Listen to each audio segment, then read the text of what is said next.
Your doctor diagnosed you with a mild concussion. You need a new doctor. That term was retired from modern concussion medicine over 20 years ago. So if somebody is still giving that to you as a diagnosis in 2026, their concussion knowledge is stuck in the 90s. And let me guess, that same doctor who told you it was a mild concussion probably also told you to go home, lie in a dark room, and rest until you feel better. Yeah, that advice got retired too. So consider this video a 2-for-1.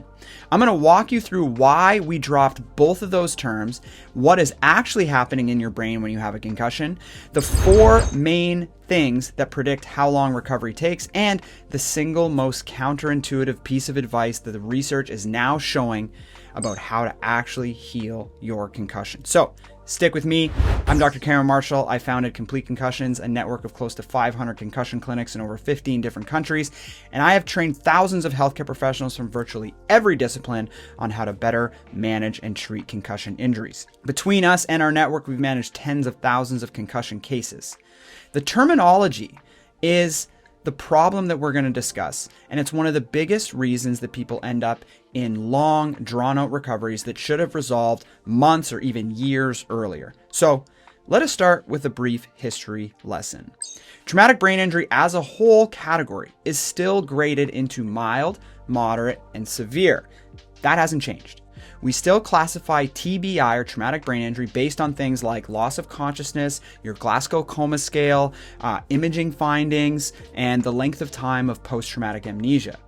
A concussion is the most mild form of traumatic brain injury. So mild, moderate, severe. Concussion is a mild traumatic brain injury, otherwise known as an MTBI.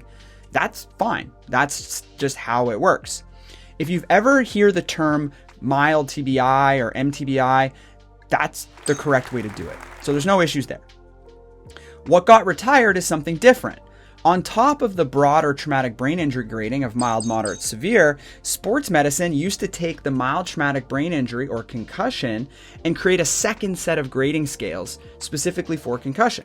They were trying to grade them grade 1, grade 2, or grade 3 based on things like duration of loss of consciousness and how long the post-traumatic amnesia lasted. The big ones were the Cantu scale, which came out in 1986, the Colorado Medical Society guidelines from 1991, and the American Academy of Neurology scale from 1997. Notice how those are all in the 1900s. These were all routinely used. The idea was that a grade 1 concussion was minor, and that would resolve pretty quickly. A grade 3 concussion was more serious and needed extended rest periods. And then we got the data. When researchers actually followed people through their recoveries, the grade at the moment of injury did not predict who would recover fast and who would recover slow. So some grade 1 people were stuck having symptoms for over a year, and yet some grade 3 people recovered in 2 weeks. As a prognostic tool, this grading scale was useless. So, throughout the international consensus statements in the early 2000s, the field formally moved away from grading concussions altogether. By the end of the early 2000s, every single one of those grading scales was gone.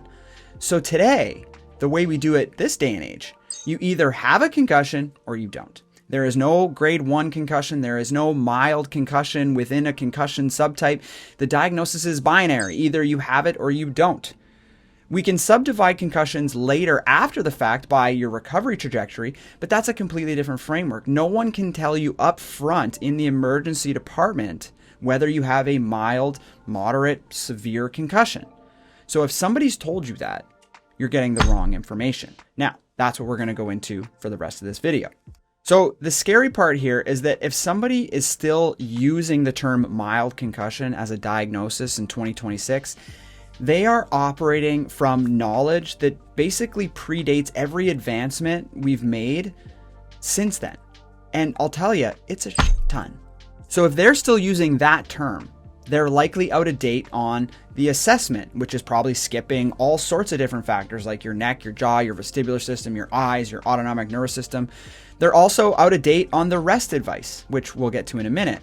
And they are out of date on the treatment options that actually work. So if you get mild concussion as a diagnosis, the best thing you can do right now is start looking for somebody else. And that's not me trying to be dramatic or whatever, but this is me telling you that if their terminology is that out of date, and if they're so unaware of this basic principle, I can almost guarantee you that you are going to get the wrong advice throughout your entire recovery. And I use the term recovery loosely because you may never get there if you're continuing to get this bad advice. A concussion or a mild traumatic brain injury, unlike more severe forms of brain injury, does not result in objective damage to brain tissue. This is why your MRI is normal. Instead, a concussion simply causes a temporary energy deficit within the cells of the brain. This makes it so the brain doesn't function well for a period of time and results in various symptoms like headaches, dizziness, memory problems, sensitivity to light and noise and sounds, and sleep changes and mood changes and fatigue and so on.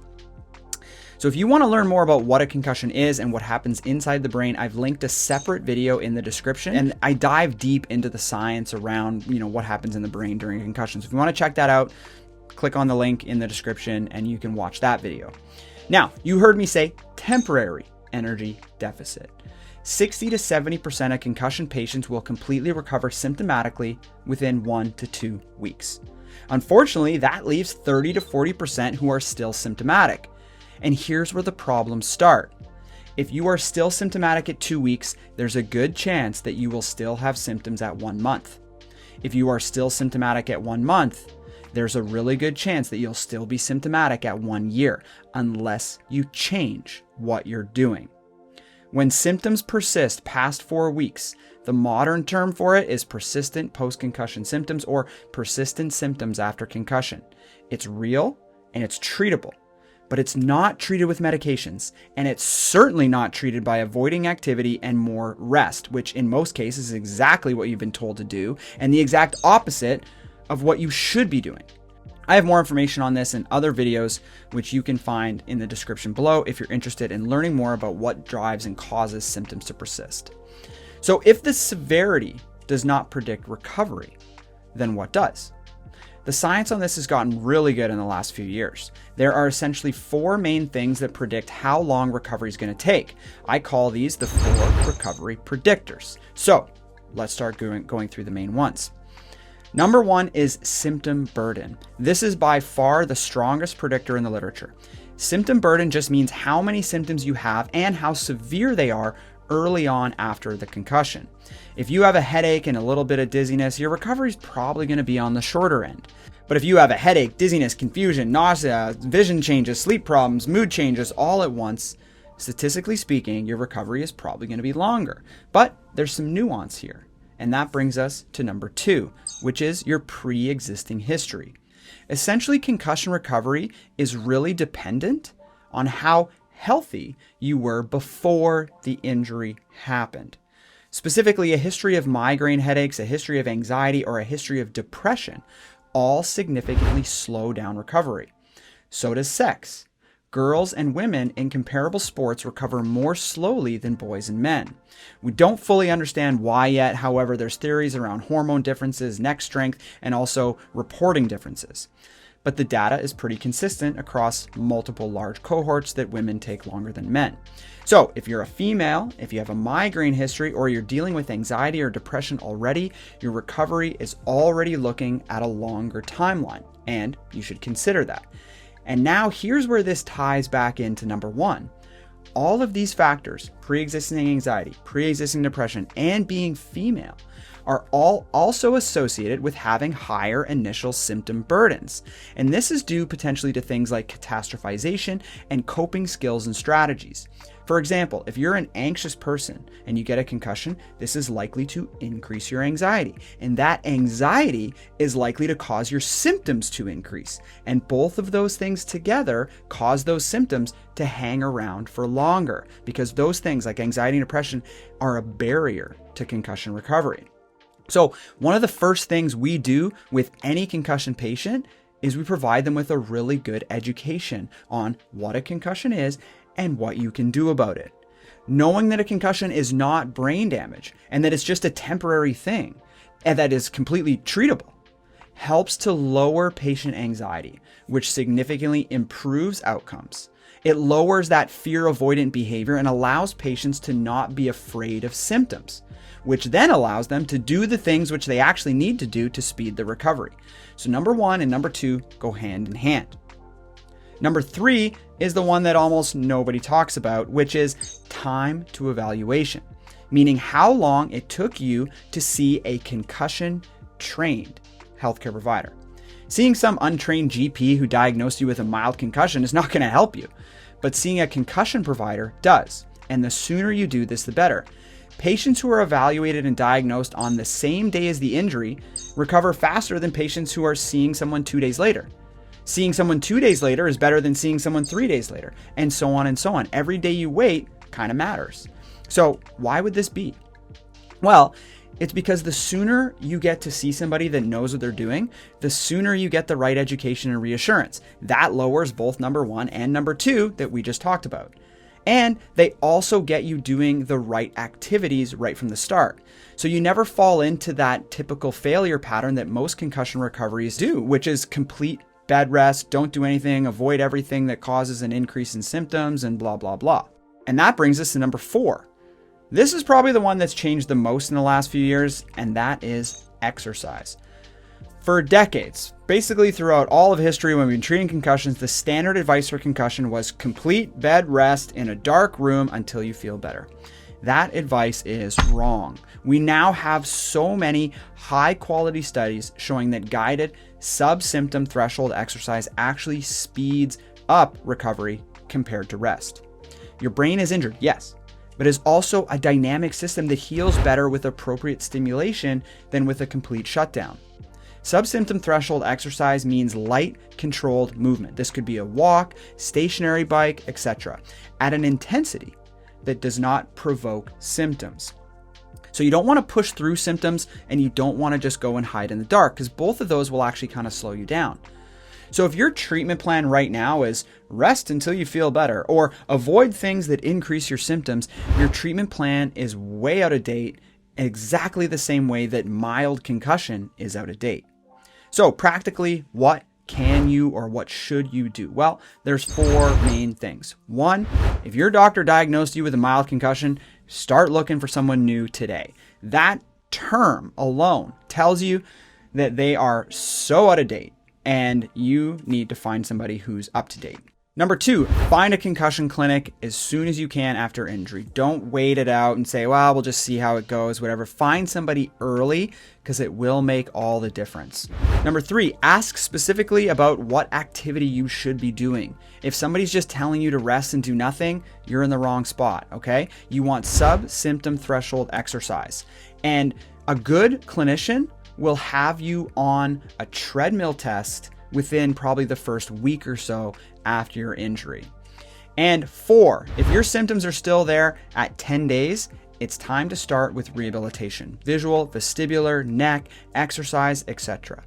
Now, I mentioned earlier that 30 to 40% of patients will still be symptomatic at 1 month after their concussion.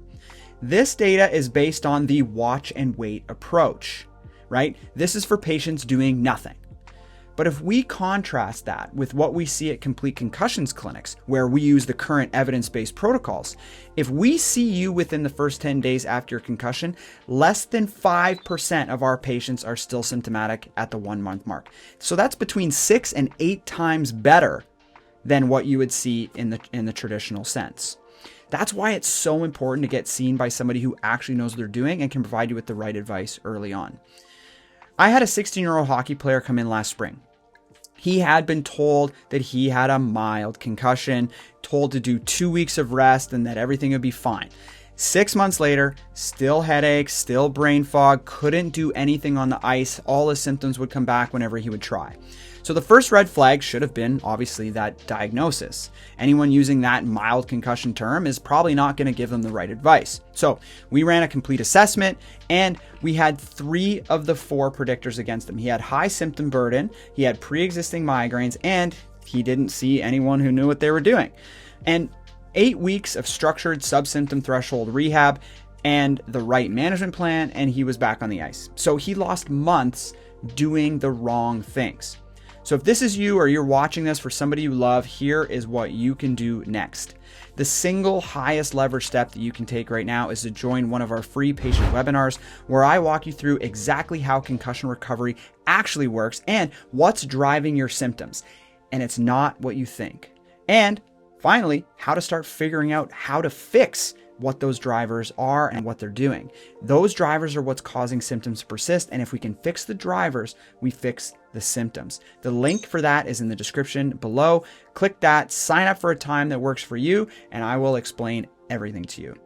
Now, if after that you're still ready to be assessed by somebody who actually knows what to look for, we have a network of trained clinics around the world, and you can find the nearest one at CompleteConcussions.com.